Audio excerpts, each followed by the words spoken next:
Savannah Casey, thank you for coming to the studio. Yeah, thank you for having me. Super boring intro.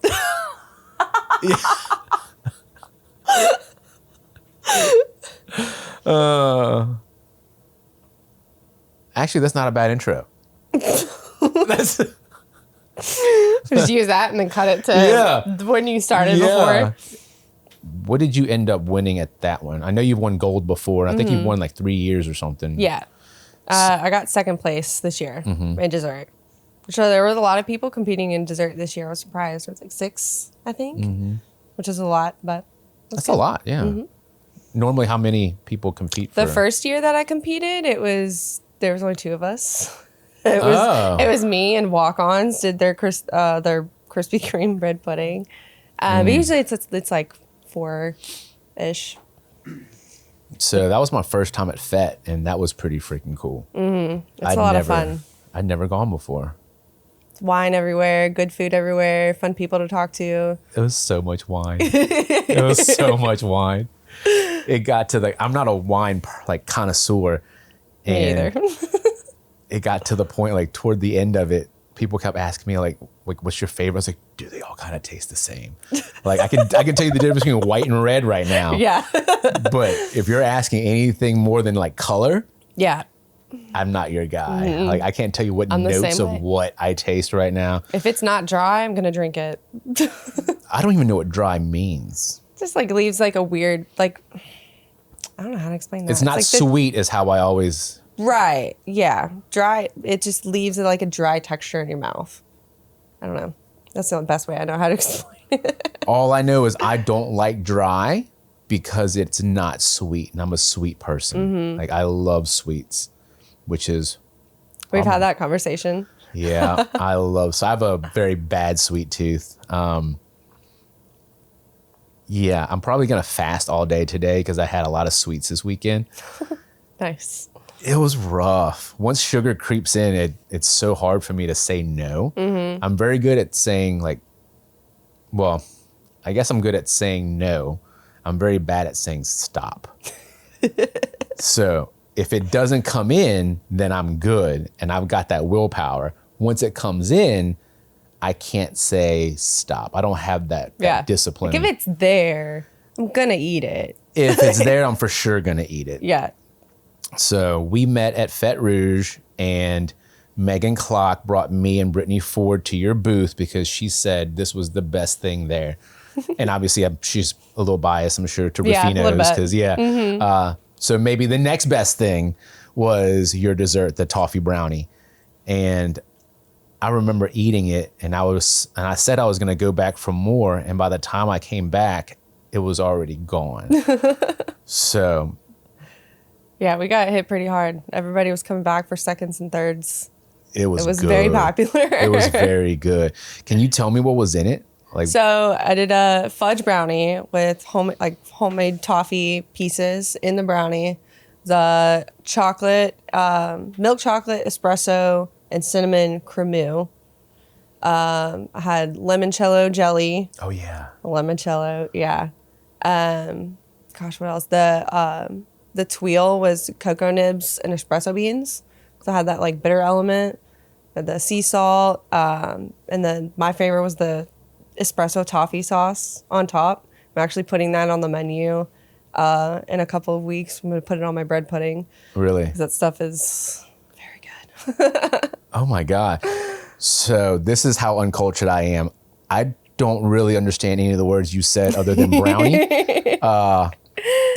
What's a milk chocolate espresso? Let's start with that. So like the cremeux, it's kind of like a custard. Okay. So I like heat up cream with these awesome cinnamon sticks that the chef got me.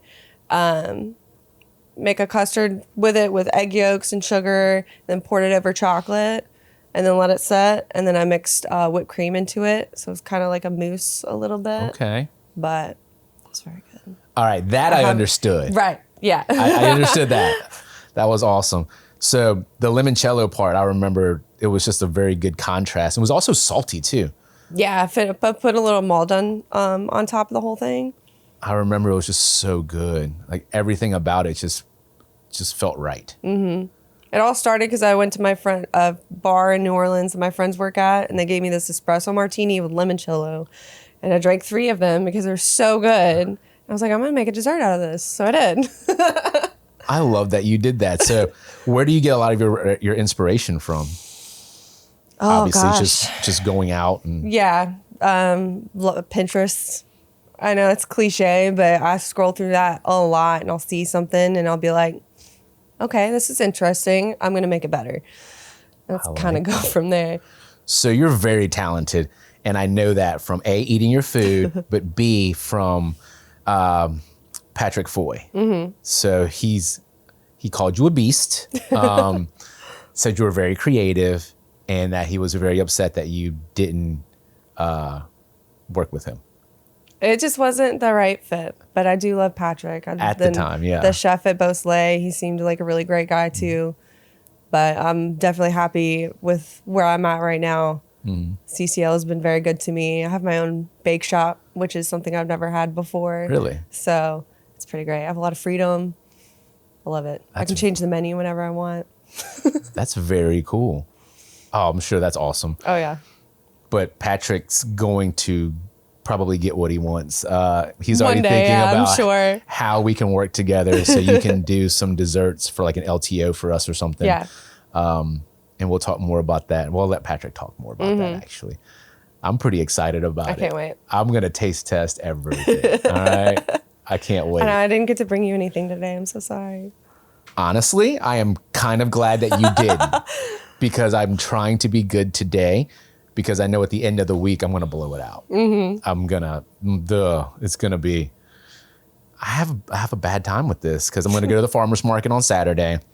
And then I'm sure I'm going to go to the Asian seafood buffet meetup for the guys from Eat the Boot because I love that place. I love a buffet. Oh, yeah. I've already been twice to that place. I have not been yet, but it'll definitely add it to my list for sure. It's I don't know, it's just really good. Like the quality's really good and like I didn't have anything bad there. But I used to go there for dim sum anyway. So I was kind of bummed when they took dim sum away and then turned it into a buffet, but they still have dim sum items on the buffet. It's hard to find good dim sum these days. I know. We had a lot of good spots back in Atlanta. I was about to say there was I don't remember the names of them now, but when we were at Atlanta, there was a few places and Houston's got a bunch and everywhere has got good dim sum but us. You know, so when they opened up, I was really excited. So how long have you been here from Atlanta? Almost 5 years. October will be 5 years since we moved here. Okay. So it was during COVID. It was a crazy time. I was about to say, what brought you from Atlanta to Baton Rouge? My now fiance lost her job. We'd only been dating like 8 months. And she gave me the option. I could move in with my parents or come here with her. And I'm glad I did because her parents live here. Okay. So it was a culture shock at first coming from sure. Atlanta to Baton Rouge. But I love it here now. I'm sure. They turned me into an LSU fan. So. Oh, I see that. It happens. You live here long enough and you're going to. Yeah. You go to one game, it's over. Oh, the energy. Oh, yeah. I'm excited for the Florida game this weekend. It's going to be great. So you'll be going? Yeah. Oh, it's going to be cool. It's going to be, it's a huge game. Yeah. And I don't know much about football. All I know is it's fun. Everyone's having fun, and I love the vibes. Mm-hmm. So I'm usually there for the tailgating. Oh, yeah. The game, anybody that knows me probably knows I probably won't be watching the game, but I'll be having a lot of fun. Yeah. Like a whole lot of fun. That's the best part. Uh-huh. So you are currently at CCL, but before that you were at Jubin's, right? Yeah. I was at Jubin's for 2 years. I was their pastry chef there. Because I love the desserts at Jubin's, and I've always loved the desserts at Jubin's. And when Pat told me that you used to work at Jubin's, I was like, is that the person that makes all those desserts? Mm-hmm. That goat cheese cheesecake? Yep. So, all right, now I get it. Yeah, I get it. That was right? me. I love it. So what's your favorite dessert? If you had to pick a favorite dessert, what would it be? Everyone asks me that question. I hate that question. Well, you're a pastry chef. I know, but it changes. It does. Ooh. I mean, my number one's always going to be bread. I love making bread. Mm-hmm. I absolutely love making bread. All the different types of bread, sourdough especially. right now I've been super into these monster cookies I've been doing at the country club that I was telling you about. I've been seeing your Instagram. Big old 9-ounce cookies. Those have been a lot of fun. Yeah, it kind of changes. You know, it's like I get into something and then I really get into it. And I'm like, I'm going to do all these different things with this one dessert. I love making cheesecake. Who doesn't love a good cheesecake? Yeah. So Obviously, you've had my goat cheese cheesecake. It's one of my favorites. What topping is on there? Like what's a... I changed it up a couple of times. I know there was one that I did like a fig balsamic and whipped honey with it for like Christmas time, holidays, I think. One year for Fête, I did a peach and goat cheese cheesecake, which I won with that one. That one was really good. Oh, you're making me hungry. Trying to be good today. So I've been seeing your monster cookies, and I've never made one before because if I make cookies, I'm gonna eat all the cookies. So I try not to make cookies. But how do you make them so big, and how do you stuff all that stuff in there? I like portion, like I weigh it out. Like it's I start out with 6 ounces, and then I stuff it, chill it, roll it in whatever that, or I'll bake it and put something else on top of it too. Kind of just depends on what flavor I'm doing that week. So do you have to chill it? Yes. If you don't, it kind of just spreads everywhere? And try to chill it for like at least a couple of hours, preferably overnight, because that way they stay like nice and tall. Can you make that toffee brownie into a monster cookie? Yeah. Ooh. All right, that might be. I've already done one that was like my triple chocolate chip, and I just put a brownie inside of it. It was massive, but delicious. That might be the one that we have to bring in. I'm definitely cool with that. Put toffee in the cookie too. Oh, in the cookie. Oh yeah. So how would you make that? I'm just, oh gosh. I mean, I know in my brain trying to think of how to word that. I mean, it'd probably just be my like my regular triple chocolate chip. We call it the OG monster. Yeah. And just add toffee to it. Stuff a brownie in there. Call it a day. It seems more complicated than it is. It looks complicated. I'm trying to picture it in my head right now. I've seen people make them. I'll show you a picture of the brownie one later. Oh. It's... Dude, show me now. I want to see it. Because that one it's the same brownie recipe, just without the toffee. Oh, yeah. Oh, okay. I'll open it. Oh, I love when you crack them open. That's like my favorite part. That's a brownie? That's a brownie. Inside of a cookie? Yeah. Oh. Oh, yeah. I do the whole like crack open videos for each one. We post it on the CCL like newsletter for each week. So each week you make a different cookie? Mm-hmm. Is it a different cookie, or do you make a bunch of different desserts every week too? Right now I just do the different monster cookies. Now that we're kind of about to pick up service again, I'll start doing dessert specials again every week. I'm gonna do a brown sugar cinnamon creme brulee this week. Oh. Brown sugar creme brulee? Mm-hmm. Oh, wow. Trying to get everybody ready for fall vibes. I love fall desserts. Apples, peaches, all of it.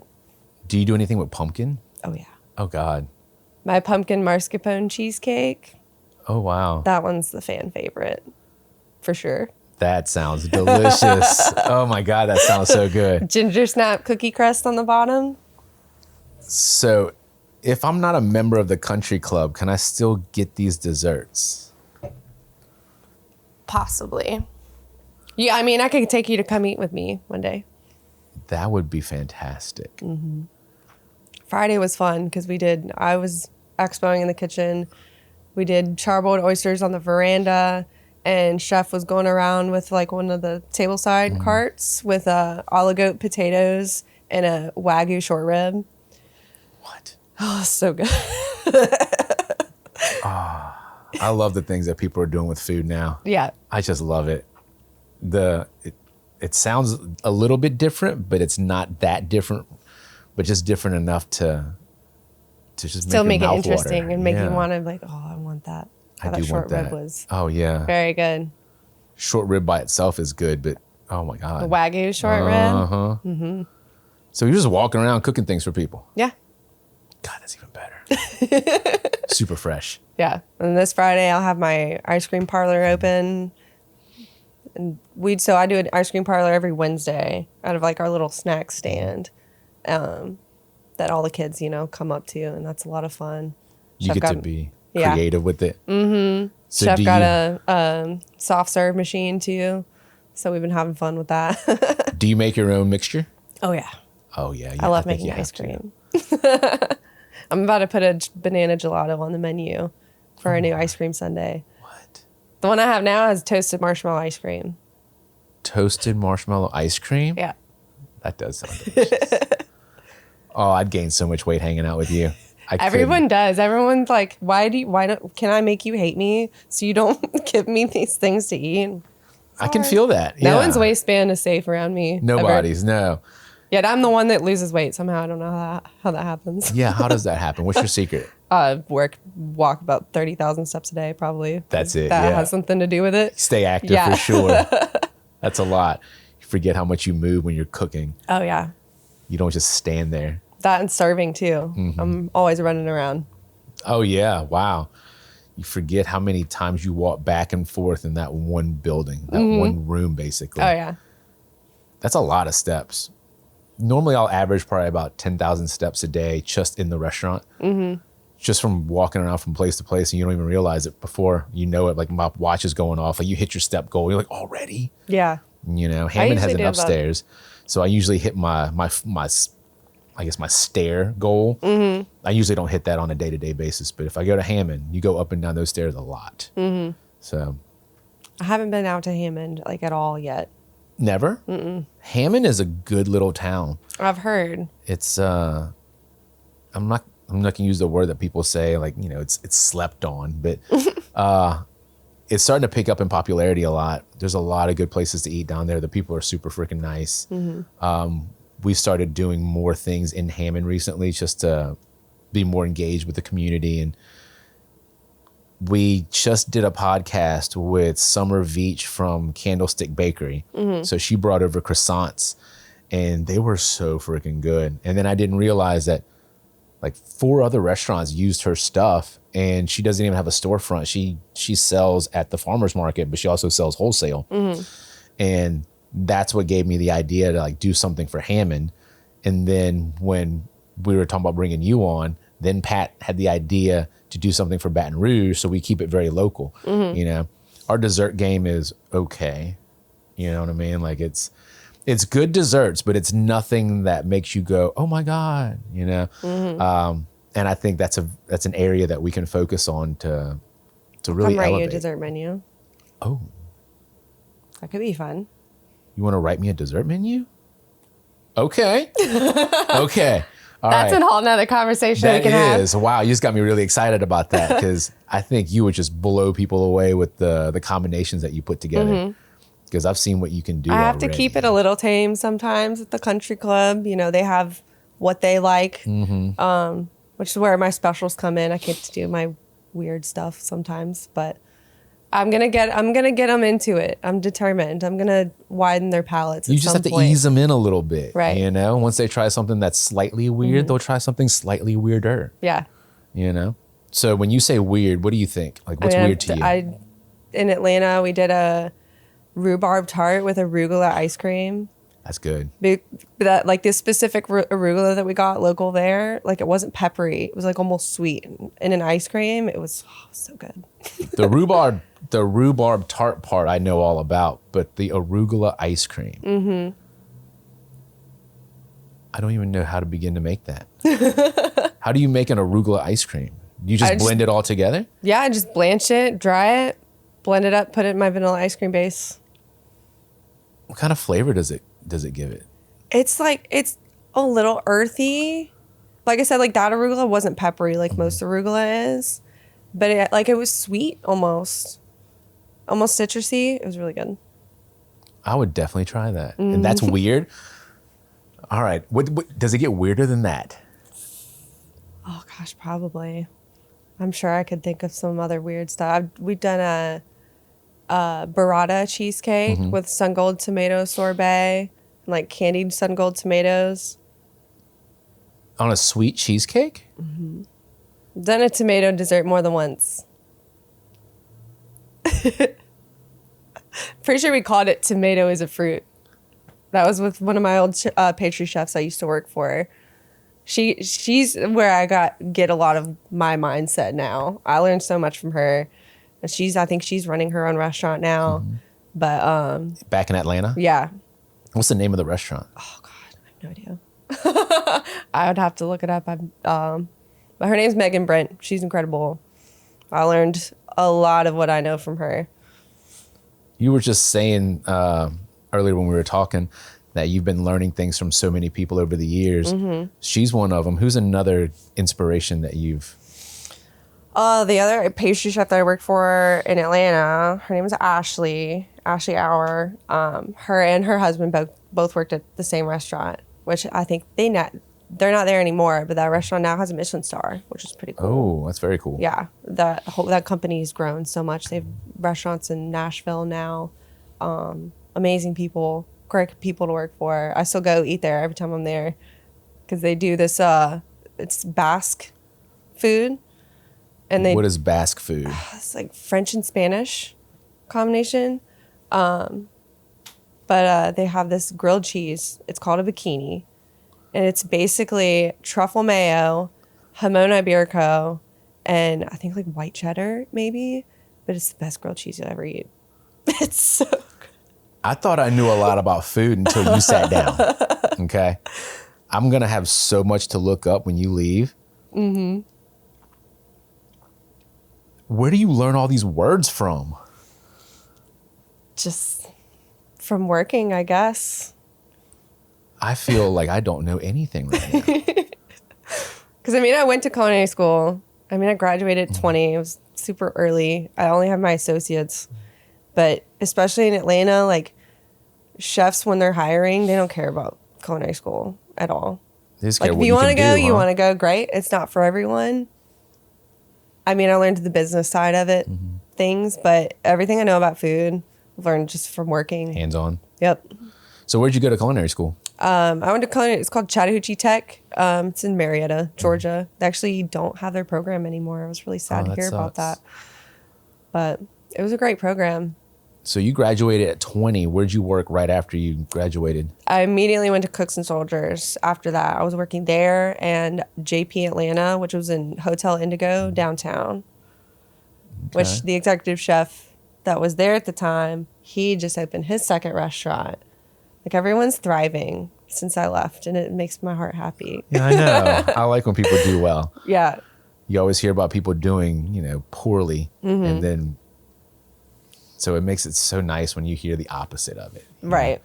You're always hearing about restaurants closing down, but I like to hear about restaurants who are crushing it. Yeah. Those are we're going to go. I need to make a trip to Atlanta anyway. Yeah, the amount of restaurants I could take you to in Atlanta, it's very extensive. Because when I was there, we went and ate everywhere. Atlanta has really good food, like really good restaurants. But I always ask people, like when we go to Atlanta, like, what's Atlanta known for? I don't really get a straight answer.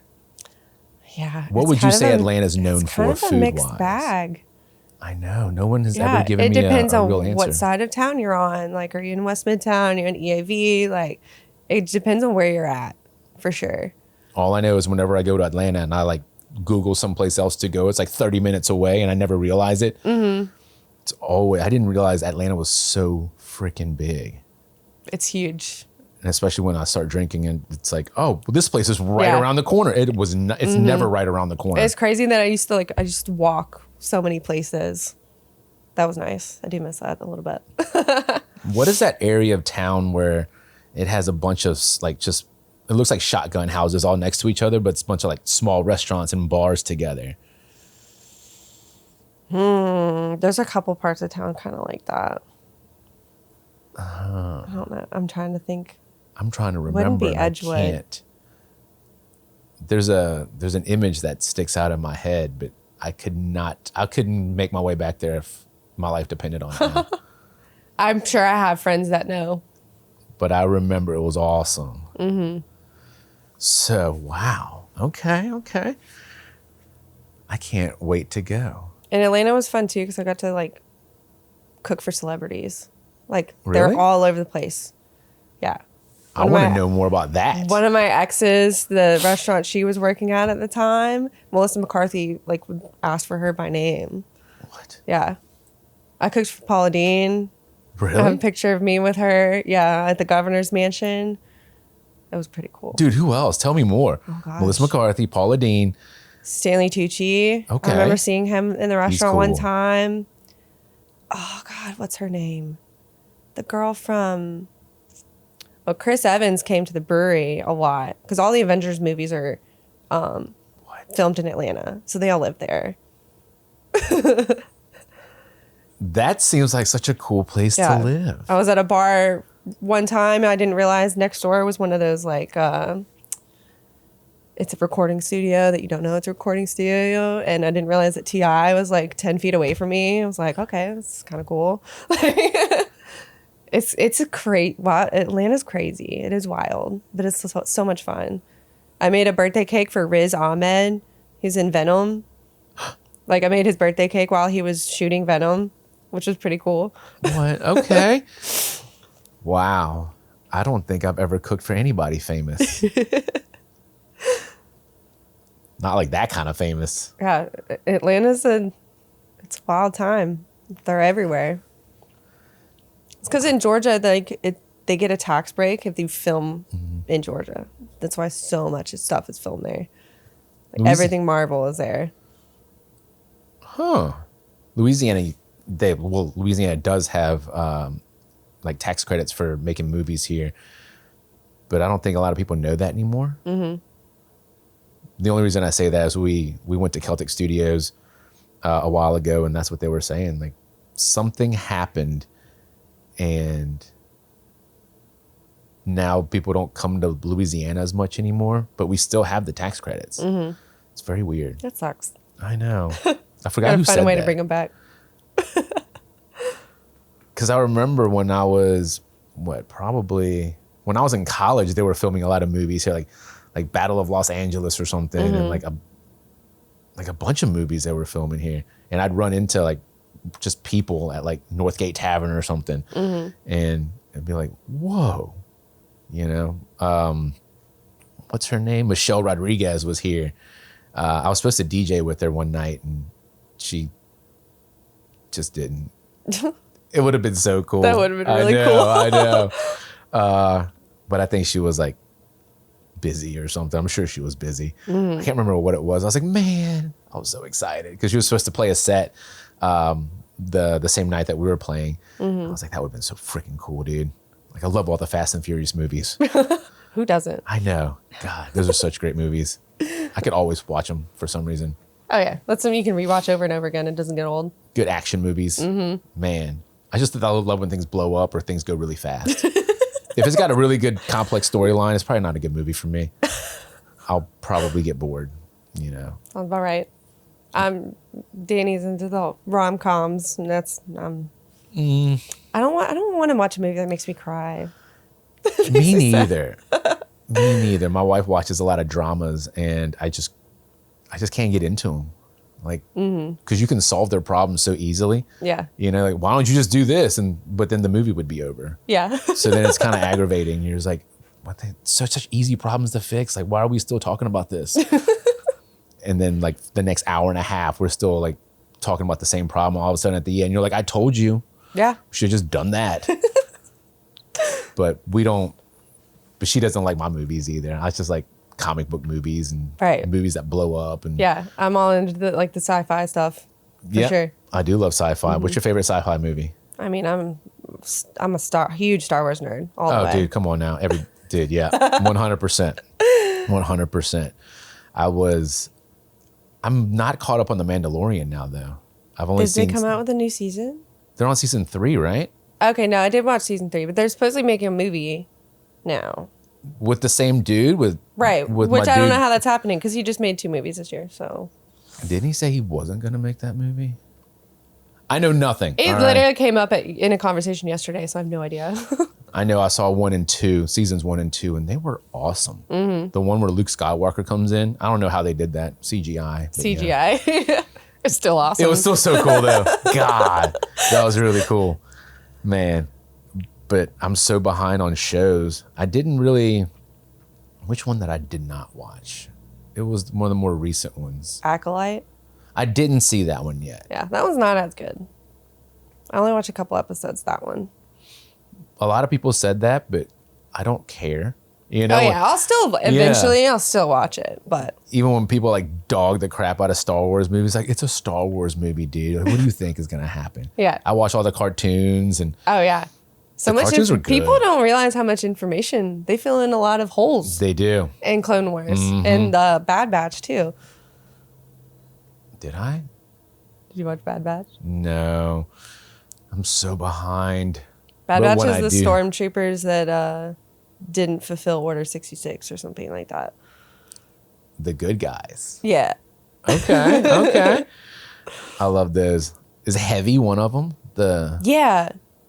Yeah, so it's that group. That group, yep. Mm-hmm. Okay. So now you gotta watch that. Yep, I'm gonna put that on the list. I don't think my wife's gonna get into it. We're gonna try though. Anything Star Wars, I love. I never got really too into Star Trek. I didn't either. I just couldn't do it. The newer movies were really good, but like the new series, I haven't watched that. The old series I just found very boring. Yeah. You know, it didn't keep my attention at all. Jeff got me into Lord of the Rings though. I love that. Mm-hmm. I didn't like it until it made sense, because there's so much that you don't realize, like, this person knows this one, they're related to this person, and this is why they did this. And we took a weekend once and like we started with The Hobbit and we watched all the extended movies. And then obviously the Rings of Power too. Yeah. So good. Oh, I know. I remember reading The Hobbit when I was younger. I had a DVD of the animated Hobbit. Yes. I probably still have it somewhere. That was my first Lord of the Rings, was that. That was pretty cool. That was kind of scary. It was scary to watch as a kid. Yeah. Now I'm like, oh yeah, this is awesome. It was a little scary. I didn't. That cartoon was I was also so scared of the flying monkeys in Wizard of Oz when I was a kid. Because they're scary, dude. Yeah. They're freaky. That whole movie was freaky. Apparently now you can watch it in the Sphere, and they like replicate the wind from the tornado and stuff like that. That is going to be cool. That would be pretty awesome. I want to go. I don't know why I would make a trip to Vegas other than to go to the Sphere, really. Yeah. Never been to Vegas. Don't they have another Sphere somewhere else now? Where at? Dubai. Oh, I'm probably not going to go there anytime soon. I'll go to Vegas before I go to Dubai, probably. Yeah. Yep. My buddy went and he saw a concert in there, and he was like, "Dude, it was awesome. You got to go." I can't remember who it was.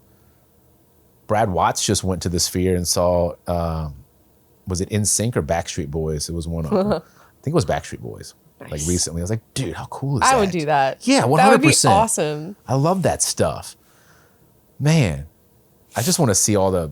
Right? The light shows. Yeah, the whole sensory experience. I always loved IMAX, but that it's... Yeah. It's a whole nother... It was just a really big screen, you know?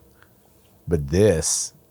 There was a ride or a show in Disney where like air would shoot out from underneath like your seats when like things are supposed to crawl underneath you. It freaked me out. I was like, dude, I want more of that. Was that Tower of Terror that did that? Maybe. I think so.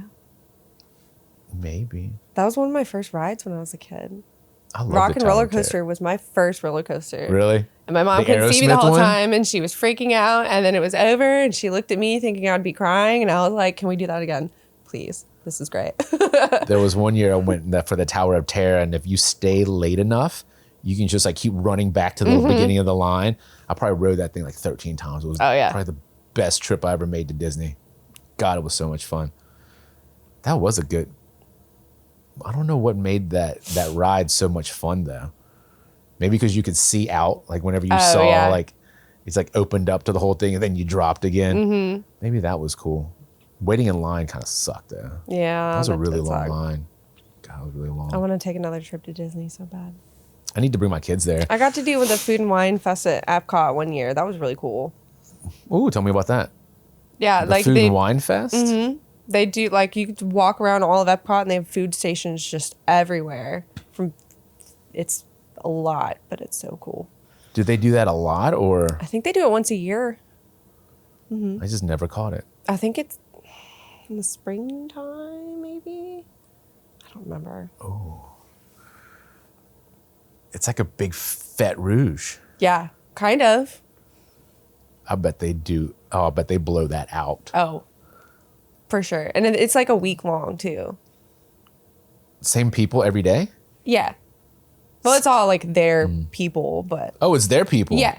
I think, yeah. Oh. Yeah, it's all their people, but. That's super cool. Mm-hmm. And they, like, you have a map of, like, what food is where. Obviously, for me, like, I saw pork belly. I'm like, we're going to go find this booth right now. Oh, God. Oh, pork belly. I'm so hungry. Doesn't matter how you cook pork belly. It's delicious. Right? Yes. So you do pastries, but do you also cook other things? I don't really cook at home. But, I mean, I was a line cook before I was pastry chef. And I still like cooking at work sometimes. My sous chef now, she and I collaborate on a lot of stuff, and we have so much fun with it because she does all the specials every week. So on Saturday, we're like, okay, what do we want to do next week? And it's a lot of fun. So how far ahead do you plan out your menu? For like special menus, we do them on Saturday for Tuesday. So you have to finalize by Saturday, and then you roll out on Tuesday? She rolls out her savory ones on Wednesdays. Because we do burger night on Tuesdays. Like build your own burger kind of thing. So you have to finalize yours on Saturday, and you roll out your pastries on Tuesday. Yeah, or your usually. Desserts. What else is on your menu for this week? Just so I can get hungrier. I can look at it. Hold on. Whoop. Let's see. She just emailed it this morning. It's Monday, so tomorrow you start cooking. How many people cook with you? Pastry? It's just me. Just you? Oh, so you have to make all of them for everyone? Yep. That's a lot of pastries. Fried catfish, corn chow chow. I don't know what that is. Is it Tater tot poutine with Wagyu short rib, mozzarella curd, and gravy. Let's see, what is she doing? Sesame crusted tuna bowl with cucumber, avocado, edamame, steamed rice. We're going to do Wagyu ribeye Friday night with tater tot casserole. It's worth it to be a member just to eat. I didn't know the Country Club did this. Well, now that I say it out loud, why wouldn't they? Right? Oh, man. My mouth is watering. Right? I know. Yeah. Some of my friends are like, can we come see you at work? I'm like, well, you got to be a member. You got to get past the guard at the gate. Right. Yeah. You can sneak past that guy, then we're good. Do they check your trunk? Like I kind of just sneak in there and then just jump out and pretend like I'm playing golf or something. Right. There you go. I mean, if you're with me, then absolutely. We're going to have to do that because, oh my God. Because for sure, all of those cookies that you've been posting, I want some. I'm doing the birthday cake ones this week. And frosting in the middle, sprinkles. I want to do, I saw one that they just take a s'mores and they just put cookies on top and let that whole thing melt together. Oh, I have seen that. I want to, oh God, I'm not going to do it. I just want someone to do it and then I could try a little bit of it. My s'mores cookie I did, it was like a chocolate cookie, but had graham cracker in the dough with marshmallows, chocolate, and I stuffed it with marshmallow fluff. So it was extremely messy. Oh, I love it. So you have cracks of marshmallow at the top? Yeah. And then you pull it open and it's just full of marshmallow in the middle. Oh my God. I can't wait for you to write us a menu. Oh my God. Oh. I'm still thinking about that. I want it right now. Do you have any in your car right now? I wish I did. Really wish I did. my willpower is starting to fade right now. I don't think I'm gonna be able to make it today. I'll just start tomorrow. Yeah. I'll start my fast tomorrow. There you go. How about that? Because I can't talk about food Maybe this my much. stomach's grumbling right now. I know. Oh, I know. Do you ever make croissants? No. Is it because it's I so would make labor them intensive? if I had a dough sheeter. Maybe one day. But I'm also I'm also limited in what I can do right now. So I'm having a lot of issues with my wrists. So, Like, and so I have tendonitis in 2 different places. It's actually swollen right now. oh my God. See what's pushing my vein out. I have an MRI on Friday. So I've been dealing with this for the past like 3 months. So you can only really use your left hand? For most things. That sucks. Whisking is awful. Oh, I'm sure. You have to wear a brace, I'm sure, whenever Yeah. you're...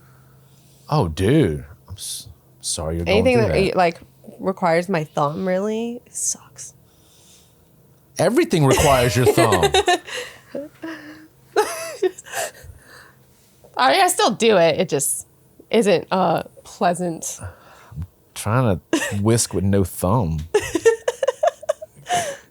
So you have to like, but you can't pick up any speed like this. Right. I usually go get somebody else to do it. Like put everything together and be like, hey, I need you to come do this. Do you have a stand mixer or something? Yeah. I have a tabletop one and I have a big floor one. Okay, so you don't really have to, there's not, I guess, too much that you can't put in those. Yeah. Okay. I've been using them a lot more lately. I'm sure that still sucks though. Oh my God.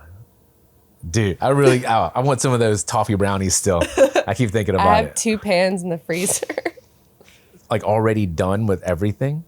Like just the brownies. So is the brownie different from a normal brownie? It's not too different from my normal brownie. I just added toffee pieces to it. So the toffee is in the brownie, and then all those other toppings just went on top. I wish I would have gotten more videos of that when we were there. Do you have videos that you can send me? I don't have videos. I might have a couple of pictures. Epicurean Society will probably still keep coming out with all their pictures and stuff. Because I saw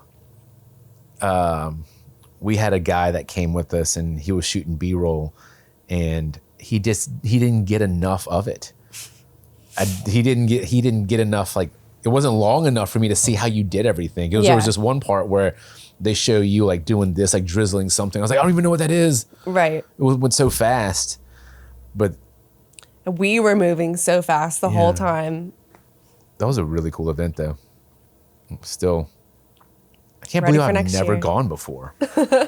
This is my 5th year. This is your 5th year going and you've won 3 times, right? Won 3 times, and then I got second this year. So I placed 4 times. So, wow. That's fantastic, dude. Dude, your stuff is good. It really is. I'm excited. I'm excited to see I'll be doing it again next year for sure. And Chef's going to compete with me next year too. He'll do a savory dish next year. I'm definitely going. We'll probably, I guess we'll probably, the restaurant will probably do it, but I'm definitely going to buy tickets and I'm going to go again because just for the wine alone was awesome. I can't, what was there, 200 wines or something they had over there? Something ridiculous. Oh, it's got to be more than that. Because each vendor had like 6 or 7. There's bottles everywhere. A lot of times at the end of the event, like if they have extra bottles, they don't want to take them home. There's been so many years where I come home with like 4 bottles of wine. I went home with 2. Yeah. So, yeah. I don't even remember what 2 because I had to give them away. I drank so much that night. I was like, I don't want to see this anymore. Like, someone take this from me. Yeah. It was so good though. Oh man. And they always put me in between wine vendors too, so I don't have to walk anywhere. I can just be like, here's my glass. Like, Trade you. and they'll be like, what do you want? I'm like, I don't care. Just fill it up. Fill it up. We're good. Oh man. But I do want to know more about like how you started. You know, like is that a cool story to tell? So I'm the only professional chef in my family, but on my dad's side of the family, I come from barbecuers. My dad and his dad did competitions before I was there. My uncle still does them. We started getting my younger cousin into them now. He sent me a picture of a brisket he was prepping for or practicing for another one next weekend, I think. So food is still very prominent. I'm very picky about brisket because of that. I'm sure. I want my family's brisket. I'm always trying to get my dad I tell him just freeze it and mail it to me. It's fine. He's not going to do that. No. He's like, it's not the same. It's not the same. It's not. It's really not the same. But yeah, I come from a barbecue family. But my dad has the sweet tooth, and the bread has always been a thing for him too. So I kind of grew up baking with my dad. We would go around the house trying to figure out what we can dip in chocolate. So I always loved desserts for sure. Because that was something he and I did together, which was nice. That's so cool. So you just walked around the house trying to put things in chocolate. Oh yeah, what can we deep fry? Or what can we dip in chocolate? Yeah. That's my kind of family. It's fun. He'll find recipes on the internet and make them, and then send me pictures. I'm like, this is what I made yesterday. It's pretty cool. So I had this conversation with someone the other day about how do you reheat bread? If you freeze bread, how do you reheat it? They were saying spritz with water. My technique is just to rub my hands with water around it and then bake it. Yeah. Is there a better way of doing that? I mean, I've definitely done the water trick before, for sure. At home, I'm not going to lie. If I'm at home, it's going to the microwave. You microwave bread? I've never thought to microwave bread. Mm-hmm. Because a lot of times, especially if I'm at my parents' house, my dad has made kolaches. Uh-huh. So, yeah, that's how I heat those up. I love kolaches. I always end up having to either do it in the oven, do it in the air fryer, or I'll cut it up and then I'll do it on a pan or something. I've done it in the air fryer. Yeah, if I'm at work, I'll do the water, or I'll even, we brush ours with butter, put it in a saute pan and throw it in the oven. Because you can't eat all the things that you make right away, so reheating always comes up. Oh, yeah. How do you reheat something to where it's as close as possible to the real deal? Because it's not going to be, right. Unless it's like a stew or something. You know, that's a little bit different. But bread, fresh baked bread, there's probably nothing like it. The smell, everything. The smell is the best. Smell's the best part. Some salted butter. Oh God. Especially when I make sourdough, I get very impatient. I want to cut it. I want to eat a piece. How do you make sourdough? My wife makes it. She shares what is it, culture or whatever it is. The starter? Yeah. Somebody will give her some and she'll make it, but I've never been a part of that process. So I don't know how to make sourdough bread, but I know how to eat sourdough bread. I love making sourdough bread. That's the best for grilled cheese too. But there's probably a million different ways to make sourdough, honestly, because there's so many people do certain things so many different ways, which is crazy. I just recently learned there's a different way to make pâte à choux for eclairs, and I had no idea. Really? They do it completely backwards. I was like, I don't know how to feel about that. Okay. But I'm always looking at new ways to do things because you never know which one's going to be better as you try them all. I'm sure you experiment a lot. Oh, yeah. Absolutely. I know you experiment a lot. Yeah. But my sourdough is a 3-day process. Really? To come up with something good, you have to experiment. Oh, yeah. You were just talking about your brother practicing on a brisket, and whenever I'm trying to get good at something, I will make a lot of whatever it is, and I will mess up a lot, and I'll eat all of it. It's not like it's, inedible. Yeah. But it's just not as good as it could be. So you're it's not always perfect the first time. How am I going to tweak it? How can I make it a little bit better for next time? To me, I love that process. Yeah. That failing process, if you will, because it's not always going to be perfect. Nope. It very rarely is at the beginning. And if it is, you probably didn't try hard enough. Because if you keep going, you can probably always make something better, no matter what it is. A lot of times I'll make something and chef will be like, well, you didn't let me try it. I'm like, well, because I already know how I'm going to make it better. So you got to wait. Yeah, I say that a lot too.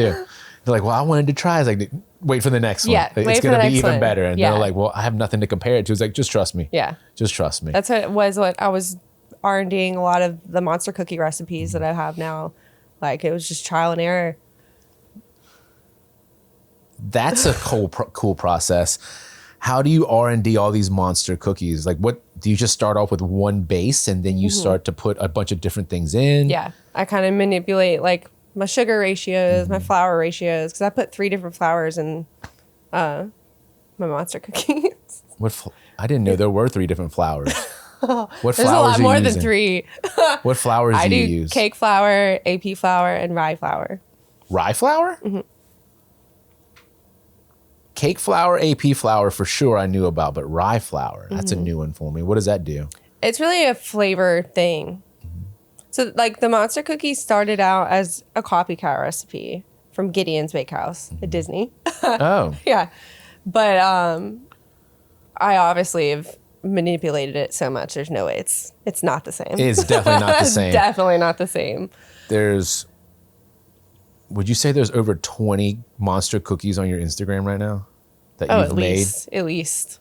Because I stopped counting Yeah. around there. I was like, And there's just so many. There's probably not pictures of all of them either. Oh, wow. The Boston cream pie is still my favorite one. I saw that one. I am a sucker for a Boston cream pie. Yeah, that one's still my favorite one so far.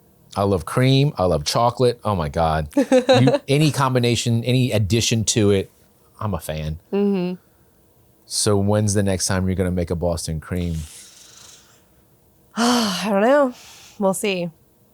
A lot of the time, like, I haven't really repeated a lot of them yet because I still have so many ideas in my brain that I have to, like, get out. And then I'll start doing them again.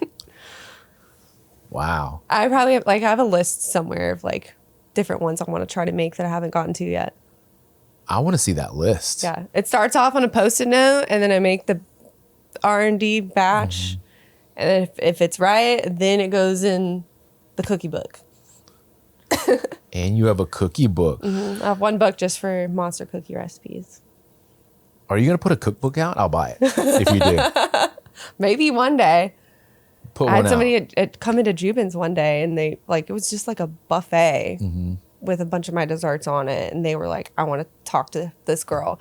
And they were both like, can you write a cookbook for us, please? Like, that's never something I thought I would do, but maybe one day. I think you should. You've got some really creative ideas. Like I said, there's so many things we talked about today that I have no idea what they are. Like, there's so much more I need to learn about this. There's a lot out there. That's the great thing about, like, I mean, this profession too. There's always going to be something new all the time.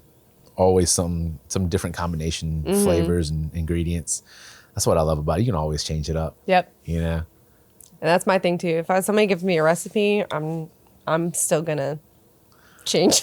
The first time I make a recipe, it's always going to be exactly how the recipe is done, and then every time after that is going to be different. I got to know what the base tastes like. Yeah. You know how it comes out, and then from there I can tell you exactly what I'm going to do and why I'm going to do it. You know, maybe I want a little bit more of this, maybe I want a little bit more of that, or sometimes I just don't even weigh anything, or well, not for baking, but People freak out when they see me making something and I don't weigh anything or measure it. for baking. How do you do that? Just You've from been doing it for so long, yeah. Right? Like, I don't temp my sugar anymore. I mean, I can look at it and be like, okay, that sugar is at 200 degrees. Like, So you don't have a thermometer in there. I have one, but I don't use it. You're like, soft crack. Like, Yeah. you'll know just by looking at it. Wow, you've been doing this for a very long time. There's no way that I could tell. I temp my water for my bread with my hand. That took some time, but can't kill the yeast. Can't be too hot. Can't be too cold. Otherwise, it's not going to activate. Oh, I know. Science. And you can just tell just by touching it now. How many cookies would you say you've made in your entire lifetime? Oh, my lifetime? Lifetime. God, there's no way to count that. How many cookies do you make a week now? currently? Right now, I make about 40. But we've been slow. So, when we first started them, I was doing about 80 or so a week. So I mean, 80 it's a big cookies cookie. a week. Oh, we're talking about just monster cookies. Oh, that's just the monster cookies. Oh, I was just thinking all kinds of cookies. Yeah, no. That's just the monster cookies. I want to meet somebody one day that can answer that question for me. I can't tell you how many burgers I've cooked, you know? Right. I know I've cooked a lot of burgers, but I can't tell you how many. I want to meet somebody. I mean, I've probably been making cookies since I could hold a spoon. So, like, there's no way. There's no way to tell. I just want to think about it. That's a lot of cookies. 80 cookies a week. 52 weeks. Is that 4,000 something? I don't math that well. Which is sad because I do math every day, but can't add in my head like that. Will you see how much that is? 80 cookies a week, 52 weeks. And these are just monster cookies. Yeah. 4,160. It's a lot of cookies. 4160. And they're $8 a piece. What? How much do these cookies weigh? You said you started off with 6 ounces. They or 5 start ounces? off at 6 ounces, but then that doesn't count whatever 33,280. $33,000 in monster cookies. That's awesome. Now we haven't sold that many. A lot of them get given away or eaten. The chocolate chip ones that don't sell after like a week or two, I chop them up and freeze them and then putting them in ice cream. I was just talking to someone about having a Ninja Creamy. Oh, really? oh, I yeah. have friends that like those. I got it for the protein because I would always... Ice cream is so high calorie, like good ice cream. And like I'm going to want something with high fat too. High fat and high sugar. So I got a Ninja Creamy so I could make protein ice cream so I didn't feel as bad about myself. And then I started breaking up cookies and stuff. And then I was like, My I don't soft serve is like 40% fat. Oh, dude, yeah. It probably has to be. I want to taste it after, Yeah. I want to taste it on my lips after. And I put butter in all of my ice cream bases. It's a texture thing. It is. I'm sure it makes it a lot more creamy now. I'm a creamy person. Someone asked me my favorite dessert recently, and I couldn't really answer because I love all desserts. But if I had to pick, it would have to be something very creamy. But that means a lot of heavy cream, a lot of butter, you know? Yeah. Maybe I just like high fat things. Yeah, probably. Maybe that's the answer I give next time when someone says, what's your favorite dessert? Whatever has the most fat content. Because that's how I like my meats too, you know? Or maybe I'm a fat guy. I am a fats guy. The only thing I don't like is I hate chocolate cake. Why do you hate chocolate cake? I hate everyone else's chocolate cake. I've never had a chocolate cake somewhere else that I enjoy unless I made it myself. It's like the texture's always weird. It's always kind of dry, like Crumbly. yeah. I like my chocolate cake. What makes your chocolate cake so different? I don't know. It's just a chocolate buttermilk cake, basic, really. I have it on the menu right now. It's a 10-layer mile-high chocolate cake. How thick is each layer? They're small layers, but it's still like this tall. That's pretty big. Like I was about to say like a half inch, maybe an inch each. And then you got to put frosting or cream maybe like in the a third middle. of an inch probably. And it's got a fudge in the middle and then cocoa buttercream. Wow. I took a piece home this weekend. we ate some of it at like 1:00 this morning. Oh, wow. I can see. It hits the spot. My fiance is a chocolate all the way. Anything chocolate? I love chocolate Yeah. too. Milk chocolate in For particular. me, it's peanut butter. Peanut butter? Anything with peanut Anything butter. peanut butter, Anything huh? with peanut butter. It used to be Nutella, but now I'm allergic to hazelnuts apparently. So Really? That just came out of nowhere? yeah. All of a sudden, like a few years ago, I found out I was allergic to walnuts because I was doing something and I touched my face. My face swelled up, which was crazy because I used to do walnut desserts. And then I got allergy testing done, and she was like, yeah, you're allergic to walnuts, hazelnuts, and pistachios. I'm like, excuse me? Out of nowhere? How does that happen? Your body just no says, idea. I hate food now? It sucks. That does suck. I I'm love sorry. pistachio. Pistachios are really good. Pistachios, walnuts, and hazelnuts. I can still have peanuts and almonds. Cashews are possibly iffy, but What's your favorite nut for dessert? I used to do pistachio desserts all the time. I love a good pistachio dessert. I love pistachios. Like the second year I did I did a red wine cheesecake with a pistachio de croix, which is just meringue with nuts in it and like blueberries. It was delicious. It sounds delicious. You won that year, huh? No, I didn't. That was the year I didn't place. It's crazy. What? 4 out of 5 you placed, and this was the one that didn't do it. Well, tell me about this dessert a little bit more. Oh gosh, it was let's see. Like everything you've said so far to me is a winner in my head. So I want to know what people thought wasn't the winner. I didn't get feedback on it that year. I told you what feedback I got this year. Well, what feedback? They said it tasted burnt, Oh. but it had to be those espresso beans. That, I can tell you, I had the dessert and I did not think it was burnt tasting at all. Where is Like not one bit. There's so many dessert pictures on here. It's ridiculous. Oh, there it is. Well, I bet your phone's awesome.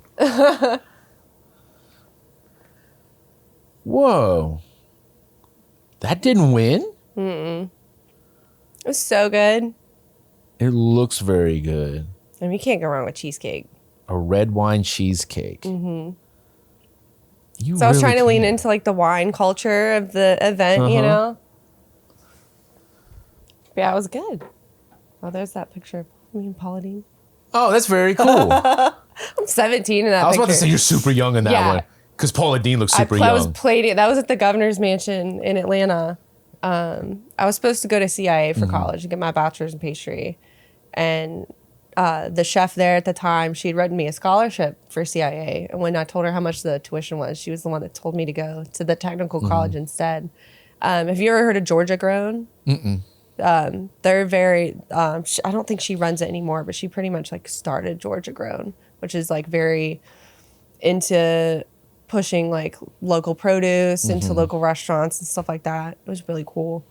But yeah, she was like, hey, come cook at the mansion. And I was plating desserts in the garage at the governor's mansion. And here comes Paula Deen flirting with the state patrolman. Yeah. I was smart enough to bring my Lady and Sons cookbooks that day, and she signed them for me. Oh, wow. I grew up watching her on the Food Network. And then by the time I stopped watching her, that's when all that stuff happened with her. Right. Yeah. So to me, she's still Paula Deen. Oh, yeah. You She's know. always going to be Paula Yeah. Deen. Salt, pepper, garlic person, like, what did she call that? She had a term for that, huh? Oh, God. I don't remember. I know what you're talking about, though. Yeah, what did she call that? Jeff, will you see what she used to call that? Paula Deen's salt, pepper, garlic mixture. She called it something, I think. For me, it was always Alton Brown. Oh, Loved dude. Alton Brown. This is how old I am, but on my MySpace, it said Alton Brown is my hero. I had a MySpace. Still? Is that a thing? Oh, no, I had a MySpace. Oh, yeah, okay. Definitely don't have it anymore. I I wish it was still a thing. I liked MySpace. It was, yeah. My friend Emily, she made my MySpace, and then Alton Brown really was my hero at the time. And that was the thing. Oh, he's Alton still Brown's my my hero. hero. I love that dude. That's still on my list of people to meet. House seasoning and silly salt. Silly salt. Those are the two. Nope, I don't remember any of those words. That doesn't ring a bell. No, I'll have to rewatch a few episodes. I'm going and to find out. have to, yeah. She fried everything. And Oh, yeah. God. Is she from Atlanta? She's from Savannah. Her restaurant's in Savannah. But I feel like somebody told me it might have shut down or closed it or something. I have no idea. I haven't been out in Savannah in a long time. Dude, the old Food Network was really good. Like, I don't know. I don't watch it now. I don't watch not the much of same. anything. I don't really want to watch competition shows all day long. Yeah. I want you to, well, I guess with Pinterest and YouTube. They've and asked me to be on one of them, Facebook. and I was too nervous to do it. Ooh, which one? They like found me on Facebook and were like, "We want you to apply to be on Guys Grocery Games." Dude. This was like 7 years ago. This is a long time ago. I was like, I'm not ready for that. Oh, you should have done it, No. dude. I'm not that kind of person that can like think on my feet like that. I mean, I can come up with some cool stuff, but like I don't know. It's I really might intimidating. try one day, but it makes me nervous. Like diners, drive-ins, and dives.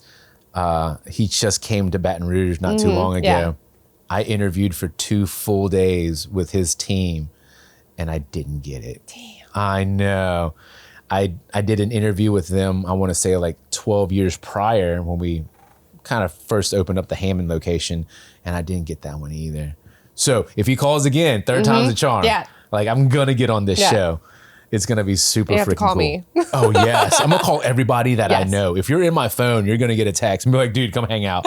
You know, that dude is We'll so just nice. be the ones in the restaurant that day, you know? Yep.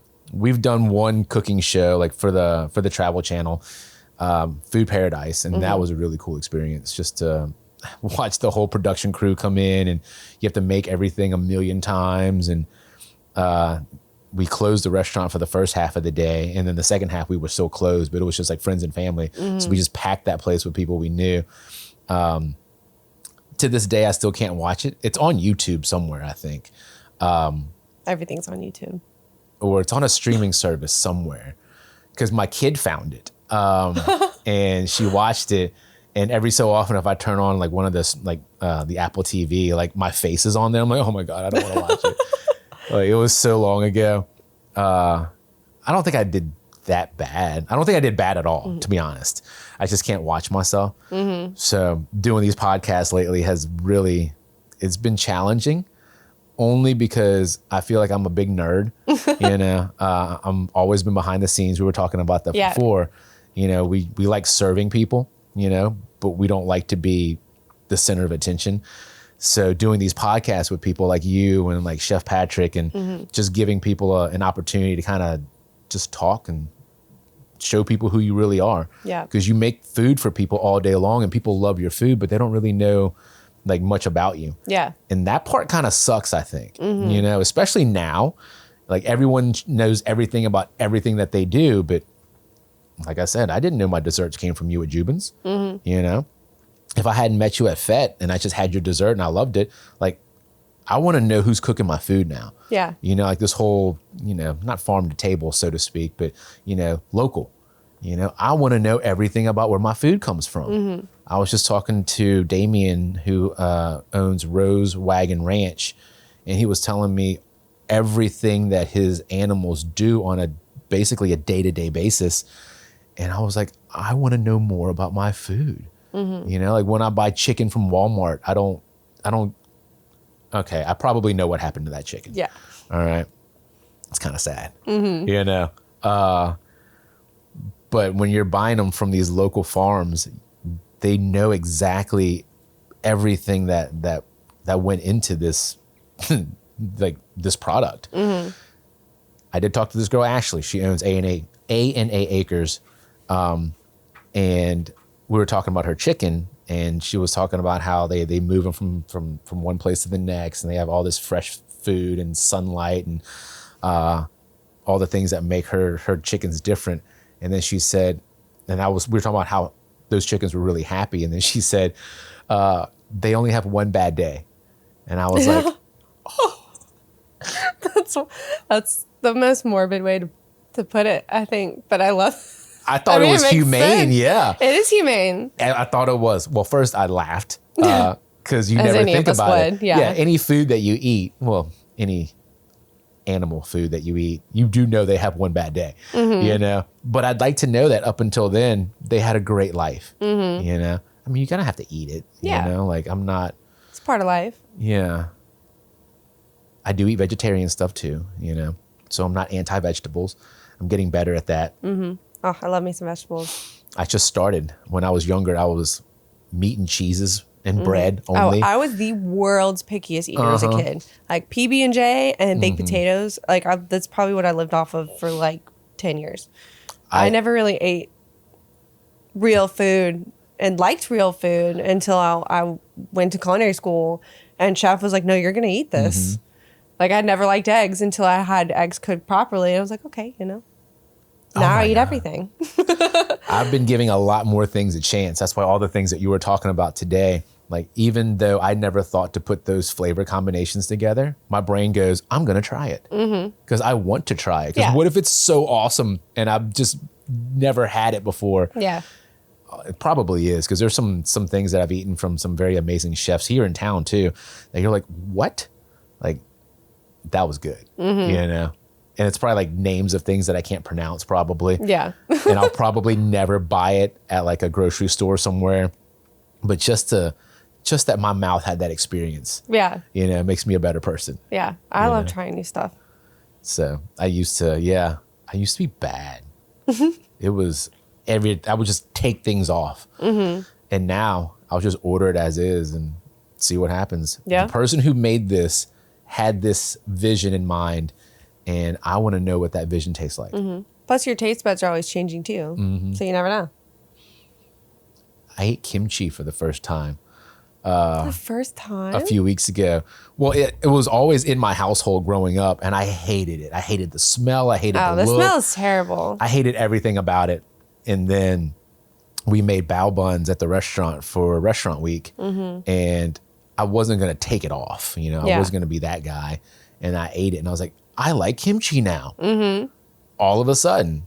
So it changed my entire outlook on it. And then I started to feel bad about all the times I didn't eat it before. I'm like, how many missed opportunities were there? Probably a lot. So now I don't want to miss out on anything. Yeah. You know, if someone's going to take the time and the care to put a dish together for me, I want to know what that dish is supposed to taste like, at least to them, you know? Yeah.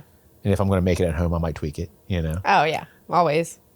But there's something about when someone else makes you food that is just so amazing. My wife, when we first got together, she didn't like cooking for me. I guess she didn't cook a lot when she was younger, and me owning restaurants and always cooking, she felt nervous to cook for me. And then one day I told her, I was like, if you cook anything, I'll just be appreciative of it, because I'm the one that does the cooking for everybody. Right. So when someone cares enough to cook for me, you can burn that thing and I'll still be happy. Yeah. You know, like I'm not going to be like, this sucks. You know, like I'm going to eat it and I'm going to love it because you made it for me. And I wonder if that's how people feel when they eat our food. Do you ever think about what people think when they eat your food? I'm telling you how I feel of when I eat your food. I mean, as far as pastry goes, I think about that constantly. Do you? Oh, yeah. I like making like people's reactions when they eat my desserts. Like I live for that. I do. When we first opened, I guess I don't do it much anymore because I don't cook for many people. I just make sure the food has to come out right. But when we first started cooking, it was just me and Trent working the whole restaurant, really. Trent was in the front and I was in the back. And I would peek around like the wall behind the kitchen just to see that first reaction from when you took a bite of anything. Because that told me everything I needed to know. Did you like it or did you not like it, right? If you're like, They smile, do they do a little happy dance? That's when I'm like, all right, I nailed it. Yes. But if you didn't give that to me, I would obsess over that for days. But how can I make this better? It could be like 100 people liked it and all of a sudden one person did. I'm like, how can I get that guy? Yeah, I used to be like that. And finally to the point where, like, you know what? One person doesn't like it. There's not much I can do about it. I know. It's hard. It's been really hard to teach myself that, because I used to be the same way. I'm like, I want everyone to love everything all the time. But you can't please everybody, unfortunately. Real life, you know you can't please everyone, but you still want to. You still want to, yeah. I'm still thinking about that dude that didn't like my burger that one time. You know? I don't know. I'm going to be thinking about that judge that didn't like that espresso bean. Maybe he just doesn't like espresso. Maybe. Or they just didn't understand like the bitter component. But it needed it. It's balanced. I use that word a lot because you kind of have to balance things out. because I used to think that since I was a sweet person, right, everything needed to be sweet. Like my bar menu, when I was in charge of making the bar menu, it was like a college kid's palate, you know. Everything was super sweet, and then you start to meet people who understand what different liquors are supposed to taste like and what the different mixers do, and then there's a lot more complexity that comes out of it. Yeah. So Lane Primo's making our new bar menu now. He came and did a run through, a testing with us, and I loved everything. Some things weren't for me, right? But even the things that weren't for me, I could appreciate them. Yeah. You know, like, because he's really good at putting flavors in. Do you know Lane? I might know the face. He's with Uncorked right now. Then yeah, probably. I'm pretty sure he did a bar menu for Jubin's at one point. Yeah, I know what you're talking about. And he's made them for, I think, Solu and Soji and a bunch of other places. And his cocktails they always hit. Like those things are freaking good. Oh yeah. I love being able to like be a part of bar menus and stuff like that. I was a big part of that for a while at Jubin's too. I was definitely into helping make new cocktails. I have my own signature cocktail at the Country Club that we have this canning machine. We put them in these little plastic cans and seal it and sell them, which is pretty cool. Oh really? Oh, that's pretty cool. What's in your signature cocktail? Prickly pear lemonade. Ooh, prickly pear. Yeah, it's like fresh agave lemonade with prickly pear puree, and then this coconut rum, plantation. I did a dessert with that rum too. It's amazing. It doesn't take. It's not like your typical coconut rum. It's delicious. Oh, the name of it's Plantation? Yeah. Plantation coconut rum? It's like, I think, cocoa something. Because I had liked that brand before because they have it's called Plantation Pineapple. And it's such a good rum. I'm going to need to try some. I love anything They that have it at tastes Total good. Wine. Anything that tastes good. I made it for myself by the pool one day. And when I went to work on Tuesday, I was like, hey, I got to make you this cocktail for you guys because it was that good. It is really good. Being your friend probably has a lot of perks. Nah, I guess. You always get to try things out. I mean, who are you going to test that out on, right? That's true. Oh, I thought he was like, it's like me. I'll try it out. Yeah. I don't cook enough anymore, like new things to test out on people. I mean, I couldn't tell you the last time I actually cooked at home. I'm always at work. Yeah. By the time I get home, I just kind of want to order something now. Right, yeah. You know, which I end up doing a lot. Thank God my wife cooks. So I still get home cooked meals. But if it was me, I'm like, you want to go out to eat? Our oven probably hasn't been turned on in a really long time. I've been trying to do the carnivore diet a lot lately. So she'll be like, text me when you're on your way home. And then she'll have me a big, thick ribeye and 4 eggs. Oh. Oh, steak and eggs sounds good. Oh, that's it. I'll have to get lunch after this. I am. Yeah. What time is it? 'Cause it's yeah, I really do. So I guess we'll start wrapping this up. But what else do you want people to know about you? Super talented, very creative, love what you do.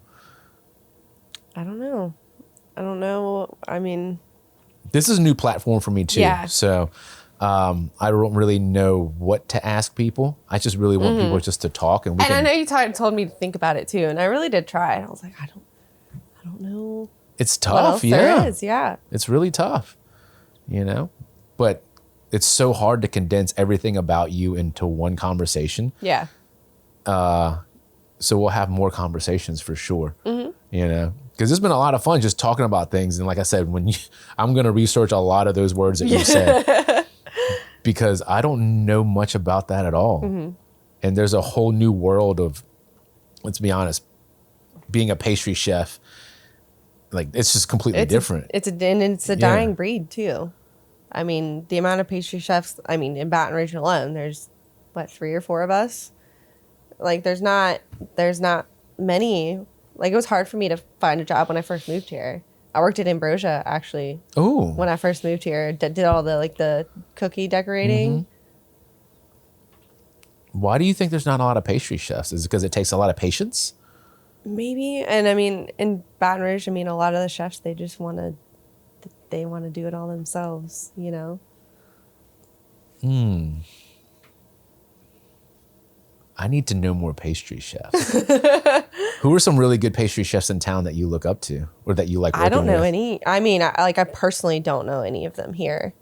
I don't know of them, like the girl at Bacon and Fig, won first place. Her carrot cake is amazing because she does the desserts for BRQ. I'm pretty sure. She makes their carrot cake? I think so. Dude, that's a fire Because carrot Bacon cake. and Fig is like in the back. Because BRQ's across the street from my house. So I'm there all the time. Go there for like happy hour or something. And their food's incredible. Yeah. But yeah, I'm pretty sure. I love their chips. And I usually don't like pickles, but I Right, like theirs. Those Yeah. pickles and chips. Oh, Like together yes. too. And I don't like pickles. Maybe it's because it's sweet too. Yeah. I love And pickles. maybe a little spicy. I'm a pickle fiend for sure. I'm definitely not. Like a dill pickles. Ugh. I don't like bread and butter pickles usually. Because they're like, I don't know what's Is it in too it. soft? No, it's like one of the flavors that they put in it I used to not like. But I think I like it now. Maybe it's the coriander or something. I don't know. Yeah, I don't know how BRQ does theirs, but they're really good. Yeah. I love making pickles. I love eating pickles. And I love their carrot cake, but now I know that there's a person behind this carrot cake. Yeah, I'm pretty sure that she's the one that does their desserts. That's what I love about food. I want to know more about my food. The things that I love, I want to know who's making this for me. Yeah. And I'm going to find them. I'm going to bring them on this. The next time you go to BRQ, you can call me. I'll walk across the street. Yeah. It'll probably be like, well, usually when I go out to eat, it's like I got to run out and grab something. Probably it's going to be to go. But once a month, we try to do date night. And it's tough, with having the kids and being busy with work. And it's just tough to sneak out. Yeah. Because it feels like sneaking out now, like you're sneaking away from the kids. So my mother-in-law will come probably every 3 weeks-ish or so, and she'll stay the weekend. She just stayed this past weekend. That's the only reason I was able to go out and try all this food at Soji.